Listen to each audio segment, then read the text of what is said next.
नमस्कार, मैं हूं संदीप ग्रोवर। आप देख रहे हैं मनी 9। स्वागत है आपका हमारी खास पेशकश मनी मास्टर में। आज के मनी मास्टर हैं अविनाश गोरक्षकर जी। अविनाश जी प्रॉफिट मार्ट सिक्योरिटीज के डायरेक्टर रिसर्च हैं और शेयर बाजार में उतने ही पुराने हैं जितनी पुरानी उदारीकरण की कहानी, यानी कि इंडियन इकोनॉमी का लिबरलाइजेशन। जी हाँ, मैं बात कर रहा हूं सन 1992 की, जब से अविनाश जी ने बाजार के अपने सफर की शुरुआत की थी। खैर, आज अविनाश जी हमारे साथ जुड़े हैं प्राइमरी मार्केट पर चर्चा करने के लिए। प्राइमरी मार्केट यानी वो बाजार जहां कंपनियां आईपीओ लाकर पैसा जुटाती हैं। अब सवाल कई सारे हैं, कंपनियां आईपीओ क्यों लाती हैं, आईपीओ में पैसा किसे लगाना चाहिए, किसे अलग रहना चाहिए। तो आईपीओ से जुड़े आपके दिमाग में जो भी सवाल हैं, आज अविनाश जी उन सब का जवाब देंगे। तो समय ना गवाते हुए अविनाश जी का स्वागत करते हैं। अविनाश सर, हमेशा की तरह मनी 9 पर और इस मनी मास्टर की जो खास श्रृंखला है उसमें आपका बहुत बहुत स्वागत है। थैंक यू संदीप, और मुझे काफी खुशी है कि आपने मुझे सिलेक्ट किया इस प्रोग्राम के लिए। तो मैं चाहूंगा कि जो भी क्वेश्चंस होंगे वो मैं सारे क्वेश्चंस इन्वेस्टर्स के सॉल्व करूं।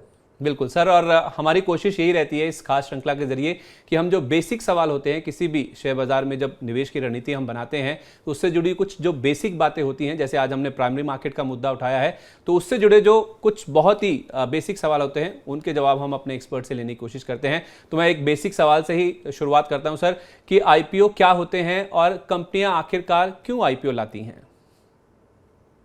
देखिए संदीप, पहली बात तो आईपीओ का मतलब होता है कि कोई भी कंपनी जो बिजनेस चलाती है वो एक सीमा तक अपने खुद के पैसों से ये बिजनेस फंड करती है, यानी कि प्रमोटर अपना खुद का पैसा डालता है और उसके बाद कंपनी के ऑपरेशंस वो शुरू करता है। उसके बाद ऑपरेशंस बड़े होते हैं, लेकिन एक समय ऐसा आता है जब बिजनेस की ग्रोथ के लिए ज्यादा पैसों की जरूरत होती है और तभी प्रमोटर कैपिटल मार्केट में एंट्री करने की बात करता है, क्योंकि वो चाहता है कि उसकी जो बिजनेस की इक्विटी है वो पब्लिक शेयर होल्डर से वो शेयर करे, उनको भी मौका मिले अच्छे बिजनेस में उनको निवेश करने का।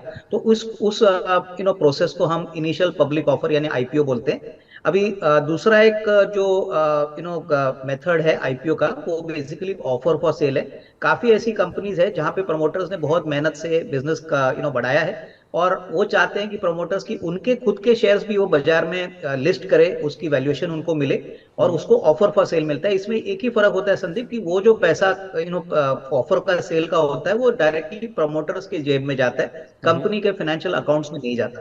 तो वो भी एक इनिशियल पब्लिक ऑफर ही होता है। उस प्रकार से ये थोड़ा सा अलग है, लेकिन इसको भी हम इनिशियल पब्लिक ऑफर ही कहते हैं। ठीक है, तो जब कारोबार को बढ़ाना होता है, निवेश की ज़रूरत होती है, पूंजी चाहिए होती है किसी कंपनी को, तो उस पूंजी को जुटाने के लिए जब कंपनियां फाइनेंशियल मार्केट्स में आती हैं, दूसरे और लोगों को अपने साथ जोड़ने के लिए, कारोबार में निवेश करने के लिए, तो वो जो रकम जुटाई जाती है उस प्रक्रिया को आईपीओ यानी कि इनिशियल पब्लिक ऑफर कहते हैं। सर, वैसे तो बाजार में 5000 से ज़्यादा कंपनियां लिस्टेड हैं जिनमें निवेश किया जा सकता है, तो फिर किसी निवेशक को आईपीओ में क्यों निवेश करना चाहिए जब भी किसी कंपनी का आईपीओ आता है? यानी किसी निवेशक को आईपीओ में निवेश से क्या फ़ायदा होता है जिस वजह से उसे इस तरफ जाने के लिए प्रोत्साहित होना चाहिए? देखिए संदीप, पहली बात तो काफी ऐसे बिजनेसेस है जो अभी भी अनलिस्टेड होते हैं, प्रमोटर्स खुद पूरी तरह से 100% इक्विटी कंट्रोल करते हैं। तो ऐसे बिजनेसेस में कभी भी जब भी मौका मिलता है तभी पब्लिक शेयर होल्डर जो होते हैं उनको एक मौका मिलता है अच्छे बिजनेस में निवेश करने का। मिसाल के तौर पे आपको पता होगा कि काफी साल पहले डीमार्ट का पब्लिक इशू आया था। डीमार्ट एक एग्जिस्टिंग कंपनी थी जो राधा किशन दमानी जी ने प्रमोट कर दी थी, प्रॉफिटेबल थी, लेकिन ये प्योरली प्राइवेट कंपनी थी क्योंकि उसका पब्लिक इशू पहले नहीं हुआ था। लेकिन जब भी पब्लिक इशू अनाउंस हुआ तभी काफी पब्लिक शेयर होल्डर्स ने उस शेयर में पैसा डाला, काफी कमाई भी की और कंपनी के ग्रोथ में उनको भी फायदा मिला। अभी हाल ही में बिकाजी फूड्स का आईपीओ आया है, तो वहां पे भी ये बिकाजी का जो ब्रांड है वो करीबन 25 साल पुराना है। प्रोडक्ट्स मार्केट में वेल नोन है। तो ये भी एक ऐसा अनलिस्टेड प्लेयर था जो अभी पब्लिक इशू कर रहा है। तो इसका मतलब है कि आपको नए बिजनेसेस में पार्टिसिपेट करने को मौका मिलेंगे, तो उसलिए आईपीओस ऑलवेज मार्केट में चर्चित रहेंगे और अच्छे बिजनेसेस के लिए डेफिनेटली इन्वेस्टर्स को मौका मिलेगा। ठीक है, तो अच्छे बिजनेसेस में आपको पैसा लगाने का मौका मिलता है, उनमें निवेशित रहने का मौका मिलता है, जिसके लिए निवेशकों को खासतौर पे आईपीओ रूट को अपनाना चाहिए, आईपीओ के जरिए पैसा लगाना चाहिए। सर ये तो बात होगी कि आईपीओ में निवेश से फायदा होता है, निवेशकों को पैसा लगाना चाहिए, अच्छे बिजनेसेस में एंट्री का मौका मिलता है। अब लेकिन सवाल ये उठता है कि आखिरकार किस तरह के निवेशकों को आईपीओ में पैसा लगाना चाहिए, यानी कि कौन सी कैटेगरी के निवेशक हैं जो कि आईपीओ में पैसा लगा सकते हैं और कौन वो लोग हैं जिनको आईपीओ से दूर रहना चाहिए। देखिए, पहली बात तो संदीप, आईपीओ इस प्रकार का अभी जो माहौल हो गया है उसमें एक बात तो क्लियर है कि काफी जो अच्छे आईपीओ होते हैं उसमें ओवर सब्सक्रिप्शन बहुत बड़ी मात्रा में होता है, तो अलॉटमेंट के चांसेस बहुत कम होते हैं। तो मेरा तो मानना है कि जिसके पास निवेश के लिए बहुत कम पैसा है उनको पब्लिक इशू होने के बाद जब स्टॉक सेकेंडरी मार्केट में लिस्ट होता है तभी मौका देके। लेकिन जिनके पास कैपिटल ज्यादा है, जिनको अप्लाई करने में कोई दिक्कत नहीं है, फंड्स की पॉसिबिलिटी नहीं है, जो थोड़ा बहुत बैंक या कोई एनबीएफसी से फंड कर सकते हैं, वही निवेशक पब्लिक इशू में पैसा डाले। क्योंकि नॉर्मली क्या होता है कि आज अच्छे कंपनीज की डिमांड इतनी होती है कि उसमें अलॉटमेंट मिलना बहुत मुश्किल होता है। तो नए इन्वेस्टर्स में कहूंगा, छोटे रिटेल इन्वेस्टर्स होंगे, उनको लिस्टिंग के टाइम पे मौका अगर मिले तो अच्छे कंपनीज वो तभी खरीद सकते हैं। लेकिन जो बड़े एचएनआई इन्वेस्टर्स है या बड़े फंड्स है या टिपिकली जिनके पास फंडिंग फैसिलिटी अपने ब्रोकर की, तो वो डेफिनेटली आईपीओ में पैसा लगा सकते हैं। तो ये बात ध्यान में रखें, क्योंकि कभी कभी क्या होता है कि लोग थोड़े डिसअपॉइंट होते हैं कि उनको कभी अलॉटमेंट मिलता ही नहीं है। तो ये इसलिए है क्योंकि आज फाइनेंसिंग इजीली अवेलेबल है और अच्छे कंपनीज के आईपीओ में आपको एक लॉटरी के पॉइंट ऑफ व्यू से ही सोचना पड़ेगा, क्योंकि काफी लोग होते हैं जिनको शेयर्स की जरूरत होती है और सप्लाई शेयर्स काफी लिमिटेड होते हैं। ठीक है, तो जब भी किसी अच्छी कंपनी का आईपीओ आता है तो अविनाश सर हमें बता रहे हैं कि उसकी मांग काफ़ी ज़्यादा होती है, बहुत ज़्यादा डिमांड होती है, तो उस लिहाज से ओवर सब्सक्रिप्शन हम किसी भी आईपीओ में देखते हैं तो उस समय जो पैसा जो अलॉटमेंट है वो मिलना काफ़ी ज़्यादा मुश्किल हो जाता है। तो उस लिहाज से आपके पास पूंजी कितनी है, पूंजी की मात्रा कितनी है, उसके बेसिस पे आप डिसाइड कीजिए कि आपको किसी आईपीओ में पैसा लगाना चाहिए या नहीं लगाना चाहिए। अगर आपके पास ज़्यादा पूंजी है, आपके पास पर्याप्त पूंजी इस तरह से है कि आपको उसको पैसे की ज़रूरत नहीं है, आप उसे लगा सकते हैं, तो आप ज़रूर इस किसी ऐसे अच्छे बिजनेस में पहले ही जब उसका आईपीओ खुलता है तब आप उसमें पैसा लगा सकते हैं। अगर आपके पास पूंजी की मात्रा कम है, यानी कि पैसे कम है, तो आप जब वो लिस्टिंग हो जाए उसके बाद जब सेकेंडरी मार्केट में जब शेयर मिलते हैं तब आप चाहें तो उसमें पैसा लगा सकते हैं। ये शायद एक बहुत ही बेहतर रणनीति हो सकती है आपकी पूंजी के लिहाज से, आपको किसी भी आईपीओ को कैसे अप्रोच करना चाहिए, जैसे हमने अविनाश सर ने हमें बहुत ही आसान शब्दों में बहुत ही सरलता से हमें बताया। सर अगला सवाल ये है कि क्या आईपीओ लाने से कंपनियों को कोई नुकसान भी होता है या हो सकता है, क्योंकि आपने कहा कि जब उनको बिजनेस की ग्रोथ की ज़रूरत होती है, पूंजी की ज़रूरत होती है, तो वो दूसरे लोगों के पास जाते हैं, नए शेयर होल्डर्स को अपने साथ जोड़ते हैं, तो उनकी तो पैसे की ज़रूरत तो पूरी हो गई, उनको इस चीज़ का फ़ायदा हो गया कि उनको पूंजी बहुत आसानी से मिल जाती है। लेकिन क्या जब कोई कंपनी आईपीओ लाती है उससे कोई नुकसान भी होता है, उसके कोई ड्रॉबैक भी होते हैं? नहीं, बिल्कुल। देखिए, equity market basically market driven है, यानी मार्केट डिसाइड करता है कि वो बिजनेस को क्या वैल्यूएशन दे। तो मैं यही कहूंगा कि देखिए, इन्वेस्टर्स के पॉइंट ऑफ व्यू से आपको दो चीजें बहुत इंपॉर्टेंटली कोई भी आईपीओ प्रोसेस में देखना है। पहला तो आपको उनका बिजनेस क्या है, उनका मेन प्रोडक्ट क्या है और उनकी मार्केट पोजीशनिंग क्या है, क्या वो एक मार्केट लीडर है। तो ये बातें बहुत अच्छी तरह से आपको समझनी है कि आप कौन सी कंपनी में पैसा डाल रहे हैं, उसका कंपनी का मेन प्रोडक्ट क्या है। और उसके बाद जो शेयर प्रमोटर या कंपनी फ्रेश इशू कर रही है शेयर होल्डर्स के लिए, आपको देखना है कि वैल्यूएशन कितना है। वैल्यूएशन का मतलब क्या है कि कंपनी ने कितना प्राइस पे ये शेयर्स पब्लिक इशू को ऑफर किया है, क्या वो महंगे हैं, क्या वो सस्ते हैं, रीजनेबल है। इसकी थोड़ी बहुत एनालिसिस या किसी आपके एडवाइजर से समझ के इसमें अप्लाई करें। क्योंकि नॉर्मली क्या होता है संदीप कि मार्केट में कभी कभी शेयर्स बहुत महंगे भाव पे लॉन्च किए जाते हैं और उसके बाद पब्लिक इशू भी खत्म होता है, लेकिन जब वो लिस्ट होते हैं तभी लिस्टिंग के बाद उनकी जो कीमत होती है वो उनके बाइंग प्राइस या एक्विजिशन प्राइस से नीचे होती है। तो ये आपको बहुत अच्छी तरह से ध्यान में रखना चाहिए और यही करने के बाद ही आपको आईपीओ के मार्केट में पैसा बनाने की कैपेसिटी मिलेगी। ठीक है, तो कभी भी जब आप आईपीओ में पैसा लगाते हैं तो भले ही कितना अच्छा बिजनेस क्यों ना हो किसी कंपनी का, लेकिन अविनाश सर हमें बता रहे हैं कि किसी कंपनी का वैल्यूएशन देखने के बाद ही आप उसमें पैसा लगाएं। ऐसा ना हो जाए कि अच्छी कंपनी खरीदने के एवज में आप कहीं कोई महंगी कंपनी खरीद लें और जब लिस्टिंग होती है आईपीओ पूरा होने के बाद वो उसके बाद फिर इशू प्राइस के नीचे भाव आ जाता है, तो उससे निवेशकों को काफ़ी ज़्यादा निराशा हाथ लगती है और उससे कहीं ना कहीं नुकसान भी हो सकता है। लेकिन सर मेरा सवाल एक्चुअली थोड़ा कंपनियों के साइड से था कि कंपनी आती है तो उसको पूंजी की ज़रूरत तो पूरी हो जाती है, क्या कंपनियों के साइड से यानी कि कॉर्पोरेट्स के साइड से भी कोई ऐसा पॉइंट आपको नजर आता है नेगेटिव साइड में कि जब कोई कंपनी पैसा रेज करती है आईपीओ के जरिए उसके लिए कोई नुकसान भी हो सकता है, कोई हानि भी हो सकती है?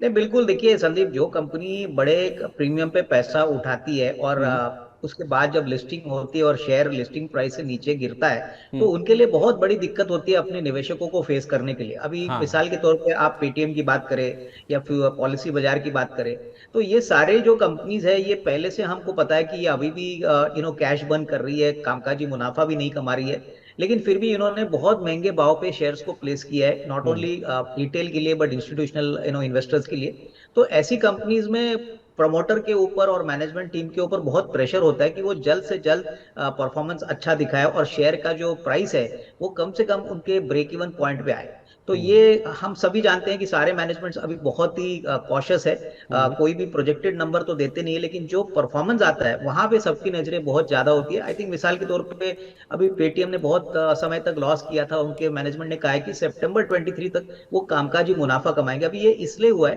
क्योंकि वो लिस्ट हो चुके हैं और उनको अभी ज्यादा जिम्मेदारी है बड़े शेयर होल्डर बेस को, क्योंकि अगर वो ऐसा नहीं करते तो ऑब्वियसली पब्लिक को और इन्वेस्टर्स को उनके ऊपर भरोसा नहीं रहेगा और वो डेफिनेटली इनके लिए काफी नेगेटिव हो सकता है।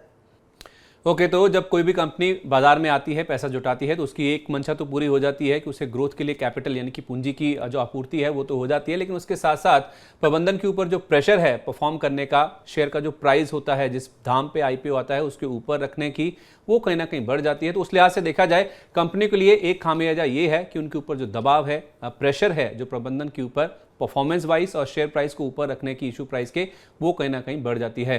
सर, आपने ये भी बात कही कि निवेशक जो हैं उनको वैल्यूएशन देखनी चाहिए, कहीं ऊंचे वैल्यूएशन पे वो किसी कंपनी के आईपीओ में निवेश ना कर लें, उससे उनको नुकसान भी हो सकता है। तो उस लिहाज से जब कोई निवेशक कंपनी में निवेश करता है, खासतौर पर किसी आईपीओ में निवेश करता है, तो उसके लिए किसी निवेशक को जो जानकारी है उस कंपनी के बारे में, उस आईपीओ के बारे में, वो कैसे मिल सकती है, जरा वो डिटेल में बताइए। देखिए, पहली बात तो संदीप, जानकारी आपको बहुत सोर्सेज से मिल सकती है। नॉर्मली कोई भी कंपनी जब पब्लिक इशू करती है तभी उनके investment bankers IPO meets announce करते हैं, जो आइदर ऑफलाइन भी हो सकते हैं, ऑनलाइन भी हो सकते हैं। तो उस समय मैनेजमेंट पूरा कंपनी का बैठता है, कंपनी के बारे में चर्चा होती है, वैल्यूएशन के बारे में भी थोड़ी बहुत जानकारी मिलती है, प्लस कंपनी का बिजनेस क्या है, उनके कॉम्पिटिटर्स कौन है, कितना बड़ा मार्केट है, वो मार्केट में किस तरीके की पोजीशनिंग कर रहे हैं, ये सारी बातें आपको मिलती है। प्लस कंपनी का प्रोस्पेक्टस होता है, जो डीआरएचपी और डॉक्यूमेंट होता है, उसमें सारी जानकारी, लीगल, फाइनेंशियल, कंपनी का प्रमोटर का बैकग्राउंड, ये सारी इंफॉर्मेशन मिलती है। वैल्यूएशन के ऊपर मैं यही कहूंगा कि जो कंपनी आपको ऑफर कर रही है, आप एग्जिस्टिंग कंपनी जो मार्केट में लिस्ट हुई है उसके साथ एक थोड़ा सा कंपैरिजन करिए। अगर एग्जिस्टिंग कंपनी का पी मल्टीपल मान लीजिए 15 है, और अगर आपको आईपीओ के पॉइंट ऑफ व्यू से 30 या 40 के पी में कंपनी मिल रही है, तो आपको देखना चाहिए कि ये कंपनी क्यों इतना पैसा डिमांड कर रही है, इसमें ऐसा क्या खास है, और आगे चल के इनके प्रमोटर्स कितने कमिटेड है। तो ये सारी बातें थोड़ा सा एनालाइज करके ही आपको पैसा निवेश करना पड़ता है। तो ये जो इन्फॉर्मेशन है ये पब्लिक इशू के करीबन 1-2 हफ्ते पहले आपको मिल जाता है, तो इसमें आपकी रीडिंग एनालिसिस के लिए काफी समय भी मिलता है, और उसके बाद आप एक प्रॉपर बैलेंस व्यू लेके आप इसमें आईपीओ में पैसा लगा सकते हैं।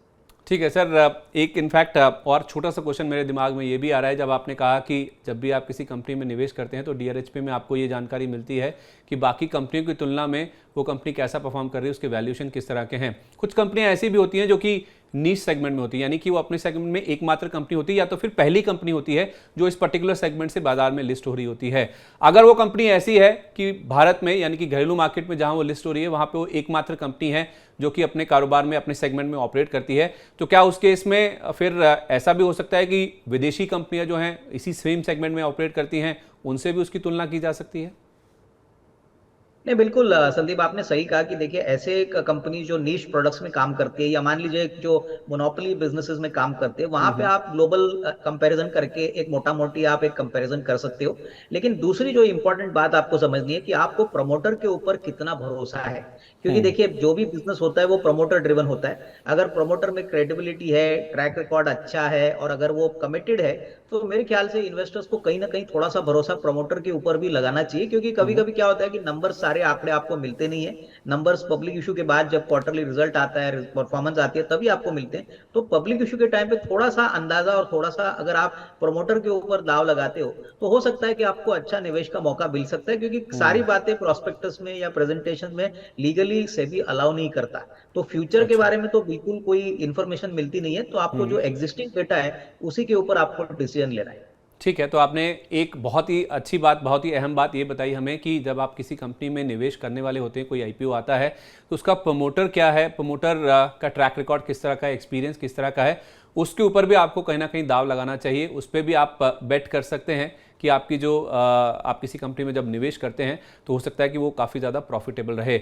ऐसी सर डीआरएचपी मैंने भी कई सारी कंपनियों के देखे हैं, बहुत बड़ा डॉक्यूमेंट होता है, बहुत सारी जानकारियां उसमें होती हैं।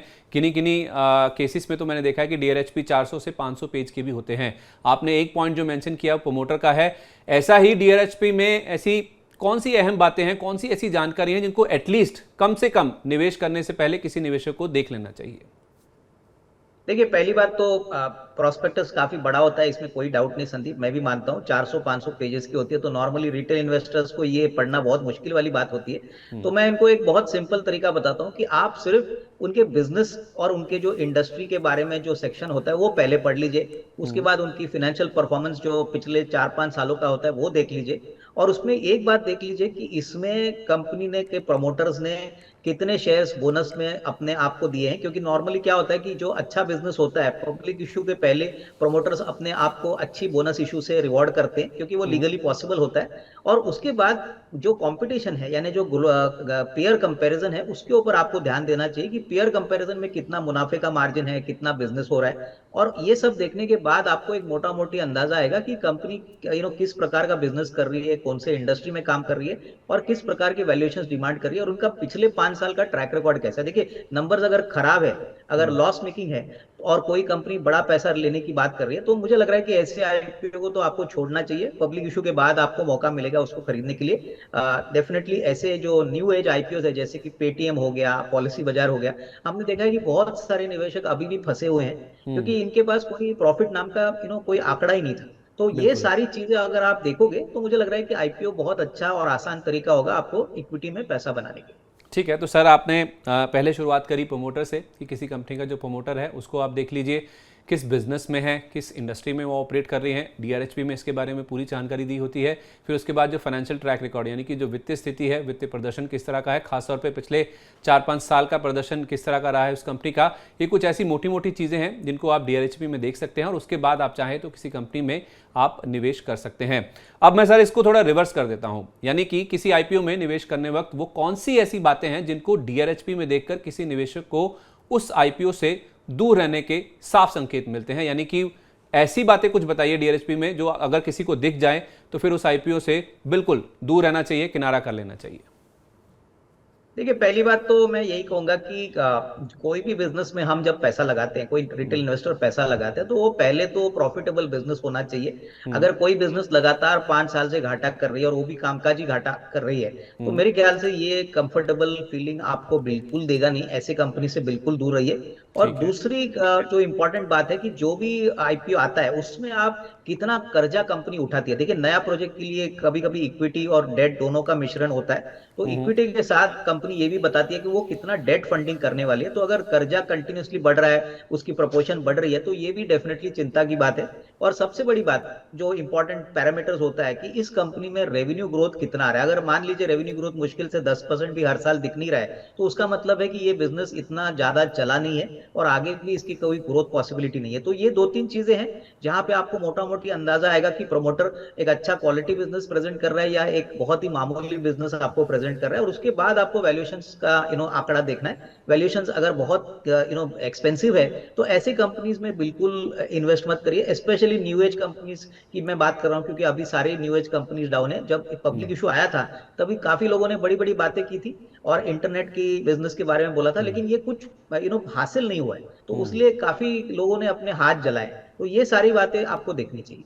ओके, तो पहले भी अविनाश जी ने हमें बताया कि फाइनेंशियल्स यानी कि किसी का कंपनी का जो वित्तीय प्रदर्शन है उसे देख लीजिए। यानी कि अगर कोई कंपनी घाटे में है, खासतौर पे पिछले 4-5 साल से 4-5 तिमाहियों से अगर घाटे में है, तो उससे आपको दूर रहना चाहिए। उसके बाद एक मेन जो बहुत ही इंपॉर्टेंट बात कही है, कर्ज कितना है उस कंपनी के ऊपर, क्या उस कंपनी के ऊपर अपनी ग्रोथ को बढ़ाने के लिए कर्ज लगातार बढ़ता तो नहीं जा रहा है। अगर कर्ज बढ़ रहा है तो वो भी एक चिंता की बात है, तो उस लिहाज से देखा जाए। और तीसरी बात ये भी उन्होंने बताई कि आप रेवेन्यू ग्रोथ यानी कि किसी कंपनी की आय या बिक्री में ग्रोथ किस तरह की रही है और आगे किस तरह की रह सकती है, अगर उसका अंदाजा भी आपको सही से नहीं लग पा रहा है तो भी आप उस कंपनी से दूर रहिए। ये आपके लिए काफ़ी बेहतर रणनीति हो सकती है।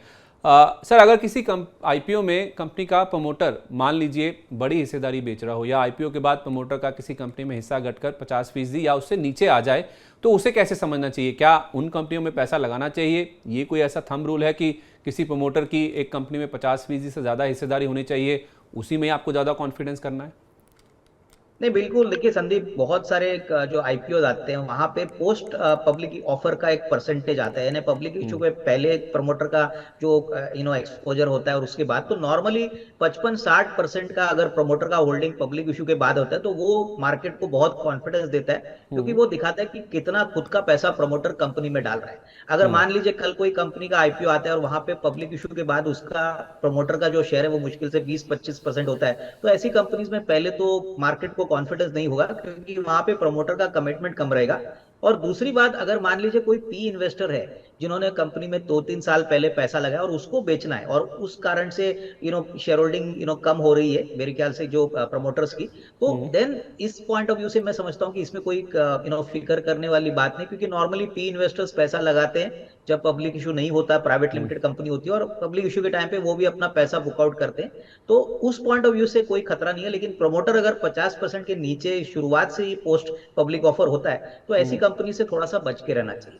ठीक है, जब किसी कंपनी में किसी प्रमोटर का आईपीओ के बाद हिस्सा घटकर 50% के नीचे रहता है तो उसे आप थोड़ा सा कॉशियसली देख सकते हैं। इनफैक्ट आप अगर उन कंपनी से दूर रहें तो शायद आपके लिए ज़्यादा बेहतर रह सकता है। सर, एक मैं थोड़ा ना पिछले सवाल पे वापस जाना चाहता हूं। जब आपने ये कहा था ना कि जो फाइनेंशियल ट्रैक रिकॉर्ड है कंपनियों का वो जरूर देखना चाहिए कि पिछले 4-5 क्वार्टर से या पिछले 4-5 सालों से कंपनी ने किस तरह का मुनाफा दर्ज किया है, क्या वो कंपनी घाटे में नहीं है। इसमें एक जो और जुड़ता हुआ सवाल है वो ये है, कई बार हम देखते हैं, इनफैक्ट काफ़ी सारे आईपीओज में ऐसा होता है सर कि जब कंपनी का आईपीओ आने वाला होता है तो मान लीजिए उससे एक तिमाही पहले अगर किसी कंपनी का 10 करोड़ रुपए का मुनाफा है तो आईपीओ आने से जस्ट एक तिमाही पहले ही अगर आप देखेंगे तो मुनाफा बढ़कर 50 करोड़ हो जाएगा। यानी कि आपको एक एक्सपोनेंशियल ग्रोथ किसी कंपनी के मुनाफे में या किसी कंपनी की बिक्री में दिखती है, वो जो शायद आईपीओ के बाद यानी कि लिस्टिंग जब हो जाती है उसके बाद शायद वो नंबर्स जो हैं वो नहीं रिपीट होते हुए दिखते हैं। इसमें शायद एक नाइका का एग्जांपल भी आप ले सकते हैं, जहाँ पे हमने आईपीओ से पहले काफी फिनोमिनल ग्रोथ देखी थी, वो जो नंबर्स हैं बाद में सस्टेन नहीं करते हुए दिखे हैं। तो जो आईपीओ से एकाएक पहले जो एक बहुत बड़ी ग्रोथ जिन कंपनियों में देखने को मिलती है उनको कैसे रीड करना चाहिए? देखिए, पहली बात तो संदीप, आपको एक बात तो सिंपल समझनी चाहिए कि जब कंपनी प्राइवेट होती है तभी प्रमोटर को कोई इंसेंटिव नहीं होता कि वो ज्यादा प्रॉफिट दिखाए, क्योंकि वो अगर ज्यादा ईपीएस या ज्यादा प्रॉफिट दिखाता है तो उसकी वैल्यूएशन से कोई कोरिलेशन होती नहीं है, क्योंकि उसको शेयर लिस्ट करना नहीं होता है। तो उस समय क्या होता है कि काफी प्रमोटर्स ये बात काफी कॉमन है कि प्रॉफिट बहुत अंडर वैल्यू करके दिखाते हैं, और जब भी एक साल पहले उनको आईपीओ का प्लान होता है ड्राइंग बोर्ड पे, तो उसके बाद वो एक्चुअल जो पैसा होता है वो प्रॉफिटेबिलिटी पे दिखाते हैं। तो इसका मतलब क्या है कि आपको ये समझना है कि जो प्रॉफिटेबिलिटी आप 4-5 साल की देख रहे हो उसमें कहीं ना कहीं आपको जो प्रीवियस 12 मंथ्स या 18 मंथ्स का पीरियड है वो आपको समझना है कि ये एक्चुअल प्रॉफिट आ रहा है। पहले सालों का प्रॉफिट शायद पूरी तरह से अंडर वैल्यूड है, पूरी प्रॉफिट दिखाई नहीं है, तो ज्यादा ओवरहेड्स कंपनीज ने शायद बिल्ड कर दी है। लेकिन ये सारे आईपीओ में होता है, ऐसा नहीं कि सिर्फ एक कंपनी में होता है। तो ये आपको समझना चाहिए कि जब प्राइवेट से पब्लिक इशू होते ही इस चेंज को आप देखोगे तो कहीं ना कहीं आपको ये नंबर्स कितने सस्टेन होने वाले हैं फ्यूचर में वो आपको देखने, क्योंकि देखिए पिछला प्राइवेट लिमिटेड का जो ट्रैक रिकॉर्ड है वो तो हम बदल नहीं सकते, लेकिन आने वाले सालों में ये कंपनी किस प्रकार का प्रदर्शन दिखाएगी, कामकाजी मुनाफा कितना बढ़ाएगी, रेवेन्यू कितना बढ़ाएगी, ये सब बातों पे आपको थोड़ा सा एक विचार विमर्श करके थोड़े से अपने एडवाइजर को पूछ के आपको यहाँ पे पैसा लगाना है। तो ये एक जो एरर है जो परफॉर्मेंस का वो तो होता रहेगा, इसमें हम निवेशक रिटेल इन्वेस्टर्स या इंस्टीट्यूशनल इन्वेस्टर्स कुछ कर भी नहीं सकते, क्योंकि ये normal legal point of view से किया जाता है। ठीक है, तो उस लिहाज से अगर कोई कंपनी आईपीओ से जस्ट पहले अपने नंबर्स में तेज़ी से ग्रोथ दिखाती भी है तो उसमें कोई ऐसी हैरानी वाली बात नहीं, क्योंकि प्राइवेट से जब कोई कंपनी पब्लिक आती है तो उसमें काफ़ी सारे इंटरेस्ट होते हैं, मुनाफे को तेज़ बढ़ाकर दिखाना होता है, वो ज़्यादातर कंपनियां करती भी, उसमें शायद लीगली कुछ देखा जाए तो अविनाश जी हमें बता रहे हैं कि ऐसी कोई गलत या तो फिर कोई घबराने वाली बात नहीं है जहाँ तक निवेशकों की बात है, और इनफैक्ट उनके हाथ में है भी नहीं वो। अच्छा सर, आप कह रहे थे कि जो खासतौर पे जो नए ज़माने की कंपनियां आ रही हैं और आपने वैल्यूएशंस के ऊपर भी काफ़ी ज़्यादा तवज्जो दी है कि वैल्यूएशन को देख के पीयर से कंपैरिजन करके सेक्टर की जो बाकी कंपनियां वो कैसे परफॉर्म कर रही हैं, इन सबको ध्यान में रखते हुए ही आपको निवेश करना चाहिए ताकि आपको नुकसान ना हो जाए, क्योंकि लिस्टिंग के बाद कई बार ऐसा होता है कि इशू प्राइस के नीचे भी जो शेयरों के प्राइस है वो आ जाते हैं। तो उस लिहाज से जो छोटे निवेशक हैं उनके जो हितों की रक्षा या तो फिर उनके जो घाटा ना हो जाए, उनके हाथ ना जल जाए, उसको लेकर आप भी काफ़ी ज़्यादा बात कर चुके हैं और इस मार्केट रेगुलेटर सेबी भी इस चीज़ को लेके काफ़ी ज़्यादा चिंतित है और काफ़ी ज़्यादा कदम उठाए भी गए हैं छोटे निवेशकों की सुरक्षा की जहाँ तक बात है। उसी के चलते हुए हमने देखा है कि सेबी ने समय समय पर काफ़ी ज़्यादा कदम लिए भी हैं। इसी की और हमने देखा था कि कुछ जो एंकर इन्वेस्टर्स हैं जिनको आईपीओ में जब रिटेल निवेशक पैसा लगाते हैं उनसे पहले पैसा लगाने की बात की जाती है ताकि जो बड़े निवेशक हैं उनको देखकर छोटे निवेशक क्यूज ले सकें, उनसे एक समझ सके कि बड़े निवेशकों का एक आईपीओ की तरफ किस तरह का रुझान है, उसके बाद वो कहीं ना कहीं पैसा लगा सकते हैं। तो उस लिहाज से एक एंकर इन्वेस्टर या कुछ जो बड़े संस्थागत निवेशक होते हैं उनके निवेश को देखकर किस तरह से जो छोटे निवेशक हैं उनको आईपीओ में पैसा लगाना चाहिए, उसे कैसे रीड करना चाहिए, उस पूरे प्रोसेस को जरा वो बताइए। देखिए संदीप, पहली बात तो मैं यही कहूंगा कि एंकर इन्वेस्टर्स जब पैसा लगाते हैं, जैसे म्यूचुअल फंड्स हो गया, डोमेस्टिक म्यूचुअल फंड या एफआईज हो गए, तो ये शॉर्ट टर्म के लिए जो इन्वेस्टमेंट का एपेटाइट होता है उस आईपीओ में, वो आपको दर्शाता है कि कितना एपेटाइट उस आईपीओ में आने वाला है, कितना ओवर सब्सक्राइब हो सकता है। लेकिन इसमें कोई गारंटी नहीं है कि अगर एंकर इन्वेस्टर्स उसमें पैसा लगाए या कोई एफआई उसमें पैसा लगाए तो वो आगे चल के आपको वेल्थ क्रिएशन करके दो। क्या काफी ऐसे आईपीओ थे जहां पे एंकर इन्वेस्टर्स ने पैसा डाला है और जहां पे पैसा काफी टूटा है। अभी मिसाल के तौर पे पेटीएम में काफी बड़े निवेशकों ने पैसा डाला था, लेकिन आईपीओ होने के बाद जब लिस्टिंग हुई तभी बहुत ही डिजास्टरस पब्लिक लिस्टिंग की इनकी ट्रैक रिकॉर्ड हो गई। तो कहने का मतलब क्या है कि निवेशकों को एंकर इन्वेस्टर्स पे ज्यादा तवज्जो देना नहीं चाहिए। कंपनी का बिजनेस क्या है वो देख लीजिए, वैल्यूएशन कितना ऑफर कर रहा है वो देख लीजिए, और सबसे बड़ी बात, कोई भी बिजनेस में आपको पैसा लगाना है तो वो मुनाफे वाला धंधा होना चाहिए। अगर लॉस मेकिंग बिजनेस कोई बड़ा प्रीमियम आपसे मांग रहा है तो आपको थोड़ा सा कॉशियस जरूर होना चाहिए, क्योंकि मार्केट में आपको मौके मिलते रहेंगे। ऐसा नहीं कि एक आईपीओ आपको नहीं मिला तो दूसरा नहीं मिलेगा। आईपीओ का सीजन है तो आपको कहीं ना कहीं अच्छा निवेश करने के लिए जरूर मौका मिलेगा।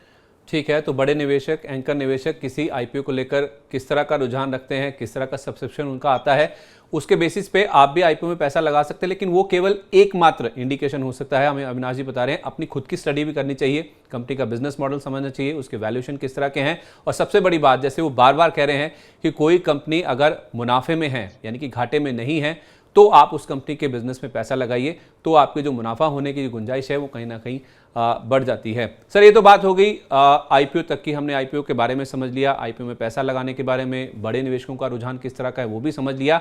अब जरा आईपीओ के बाद की कहानी की ओर बढ़ते हैं। जब लिस्टिंग हो जाती है किसी आईपीओ की, तो उस लिहाज से किसी कंपनी में जब लिस्टिंग गेन हो रहा होता है तो लिस्टिंग गेन लेकर किसी आईपीओ से निकल जाना चाहिए, उसको हमें कैसे डिसाइड करना चाहिए, और किस आईपीओ में अगर अच्छा लिस्टिंग हो भी रहा है उसके बाद भी बने रहना है, इस चीज को कैसे डिसाइड करना चाहिए? देखिए संदीप, पहली बात तो क्या होता है कि आज का जो माहौल है इन्वेस्टर्स का, रिटेल इन्वेस्टर्स का, वो बेसिकली मार्केट में ग्रे मार्केट प्रीमियम देखते हैं और उसके हिसाब से वो लिस्टिंग गेन का अनुमान लगाते हैं। और अभी तो ऐसा है कि 4 दिनों में उनको 100% का कभी कभी रिटर्न मिलता है, कभी कभी 200% रिटर्न मिलता है। तो कभी कभी लोग आईपीओ को एक सट्टा बाजार या एक जैकपॉट के पॉइंट ऑफ व्यू से देखते हैं। तो ये ऐसा नहीं कि पॉसिबल नहीं है, कभी कभी आपको मिल भी जाता है पैसा, लेकिन लॉन्गर टर्म में जो पैसा आप 1.5-2 साल या 3 साल निवेशित रहते हैं वहां पे आपको मोटा पैसा बनता है। मिसाल के तौर पे आपको पता होगा कि डीमार्ट का आईपीओ जब आया था तभी मेरे ख्याल से 280 या 285 रुपए में आया था। 290 रुपए से। आज इस कंपनी की अगर हम परफॉर्मेंस देखें तो मुझे लग रहा है कि जिन इन्वेस्टर्स ने इसको पब्लिक इशू के टाइम से पकड़ के रखा है उन्होंने बहुत पैसा कमाया। तो मेरे ख्याल से ये हर इन्वेस्टर्स के ऊपर है कि वो कितना ज्यादा मुनाफा कमाना चाहते हैं, कितने लिस्टिंग गेन कमाना चाहते हैं। अगर मान लीजिए कि आपको पहले ही दिन अगर 200% का मुनाफा होता है तो उसमें कोई डाउट नहीं कि थोड़ा बहुत तो मुनाफा वसूली तो आना ही है, क्योंकि इतना ज्यादा वैल्यूएशन आपको थोड़ा बहुत सेंटिमेंट और थोड़ा बहुत मार्केट के मूड के ऊपर से मिलता है। आईपीओ का जो भी परफॉर्मेंस होता है वो प्योरली मार्केट ड्रिवन होता है। अगर मार्केट थोड़ा मंदी में जाता है तो सारे जो आईपीओ लिस्ट होते हैं वो ऑब्वियसली थोड़े से नरम वैल्यूएशन पे लिस्ट होते हैं। तो ये बात आपको ध्यान में रखनी चाहिए। लेकिन हाँ, अगर आपको पैसों की इमीडिएटली जरूरत नहीं है और अगर आप 2-3 साल का व्यू लेके काम कर सकते हैं तो कंपनी का परफॉर्मेंस आप मॉनिटर करिए। उसके परफॉर्मेंस को देखने के बाद जैसे जैसे नंबर्स आएंगे वैसे ऑब्वियसली शेयर में और इजाफा फ्यूचर में हो सकता है। ठीक है, तो अगर आपको लिस्टिंग के समय ही किसी कंपनी में आपने अच्छे बिजनेस में अच्छे आईपीओ में पैसा लगाया, 100% या 200% का आपको मुनाफा बनता है, तो जाहिर सी बात है कोई बड़े निवेशक जो हैं वो भी हो सकता है कुछ मुनाफा वसूली करें, आपको भी कर लेनी चाहिए कुछ हद तक। और उसके बाद का जो परफॉर्मेंस है इस बात पे निर्भर करेगा कि कंपनी किस तरह से परफॉर्म करती है, उसके क्वार्टरली रिजल्ट्स कैसे आते हैं, उसको देखकर आप अपने आगे की जो रणनीति है उस शेयर में रुकना है या नहीं रुकना है उसको आप बना सकते हैं। अच्छा सर, हाल में हमने देखा है कि कुछ बड़े बड़े आईपीओस का प्रदर्शन काफ़ी खराब रहा है, काफ़ी आईपीओस फ्लॉप हुए हैं, जिसमें आपने पेटीएम का एग्जांपल तो लिया ही है, उसमें आप चाहें तो पॉलिसी बाजार यानी कि पीबी फिनटेक, कार देखो, फिनो पेमेंट्स बैंक, इनके साथ साथ जो दिग्गज एलआईसी है जिस पर काफ़ी लोग दाव लगा रहे थे, काफ़ी ज़्यादा इंतजार किया जा रहा था इस आईपीओ का, वो आईपीओ भी देखे तो आप उसे शामिल कर सकते हैं फ्लॉप शोज में, क्योंकि 949 रुपये का इश्यू प्राइस था और ये शेयर एक समय 600 रुपये के नीचे भी फिसल गया था। तो क्या किसी कंपनी के आईपीओ के साइज यानी आकार को देखकर ही उस कंपनी के आईपीओ में पैसा नहीं लगाना चाहिए? नहीं, बिल्कुल। देखिए संदीप, आपने एक बहुत अच्छा पॉइंट बताया कि अगर आईपीओ बहुत बड़ी साइज का है तो उसका एक सिंपल मतलब होता है कि जब मार्केट में वो लिस्ट होगा तभी फ्लोटिंग स्टॉक या सप्लाई शेयर्स का बढ़ेगा, तो उससे डेफिनेटली शेयर में गिरावट भी आ सकती है, क्योंकि ऑब्वियसली जो खरीदने वाला है वो कभी कभी बेचेगा।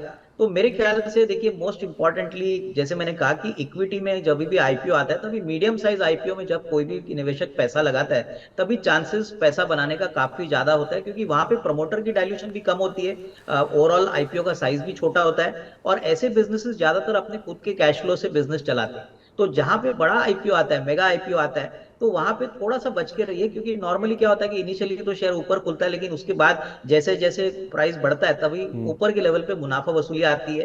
कभी कभी आईपीओ और लिस्टिंग प्राइस के नीचे भी शेयर फिसलता है। तो ये बातें बहुत इंपॉर्टेंट होती है अगर रिटेल इन्वेस्टर्स को शॉर्ट टू मीडियम टर्म में पैसा बनाना है, क्योंकि ये देखिए ये मार्केट ड्रिवन होता है। जब भी मंदी आती है, कोई पैनिक सेल ऑफ आता है, तो पहला जो काउंटर होता है वो आईपीओ का काउंटर होता है, तो वहां पे पब्लिक पहले बेचने की चेष्टा करती है। तो ये बात मेरे ख्याल से ध्यान में रखनी चाहिए, जितना मेगा आईपीओ हो उससे थोड़ा सा बच कर।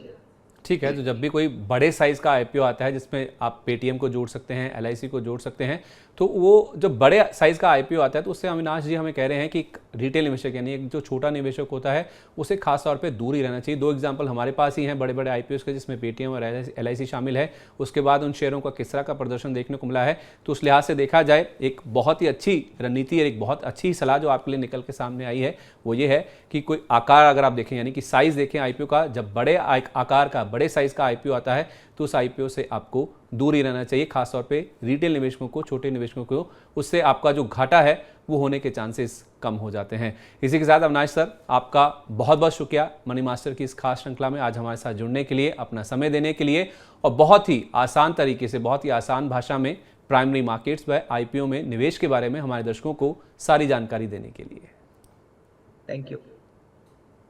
चलिए, तो मनी मास्टर के आज के एपिसोड को यही समेटते हैं। वक्त हो गया आपसे इजाजत लेने का। हमें उम्मीद है कि दर्शकों की समझ को सहज बनाने की मनी मास्टर की ये खास पहल आपको पसंद आई होगी। आज के लिए बस इतना ही। मनी मास्टर के अगले एपिसोड में बाजार के एक और एक्सपर्ट के साथ, शेयर बाजार से जुड़े एक नए टॉपिक के साथ आपसे फिर मुलाकात होगी।